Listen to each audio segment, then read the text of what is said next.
জাতীয় পরিচয়পত্র সংশোধনের লক্ষ্যে চালু হওয়া ক্রাশ প্রোগ্রামে এখন পর্যন্ত 9,84,356টি আবেদন জমা পড়েছে।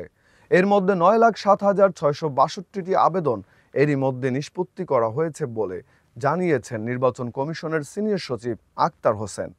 বুধবার 2রা জুলাই সকালে আগারগাঁওয়ের নির্বাচন ভবনে এনআইডি সংশোধনের ক্রাশ প্রোগ্রাম নিয়ে সাংবাদিকদের সঙ্গে আলাপকালে এই তথ্য জানান তিনি।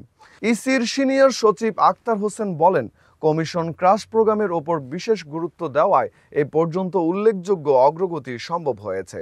তবে যেসব আবেদন এখনো নিষ্পত্তি হয়নি সেগুলোর বেশিরভাগই বিভিন্ন ধরনের সমস্যা থাকায় কিছুটা বিলম্ব হচ্ছে। তবুও জাতীয় পরিচয়পত্র সংশোধনের জন্য জমা পড়া আবেদন দ্রুত নিষ্পত্তিতে কমিশন সর্বাত্মক প্রচেষ্টা চালিয়ে যাচ্ছে। ইসি সচিব আরও জানান, মাঠ পর্যায়ে নাগরিকদের ভোগান্তি কমাতে অভিযোগ গ্রহণ করে তা আমলে নিচ্ছে কমিশন। সেই সঙ্গে জাতীয় পরিচয়পত্রের তথ্য যাতে ফাঁস না হয় তা নিশ্চিত করতে কমিশনের তথ্য ব্যবস্থাপনায় প্রযুক্তিগত পরিবর্তন আনা হচ্ছে।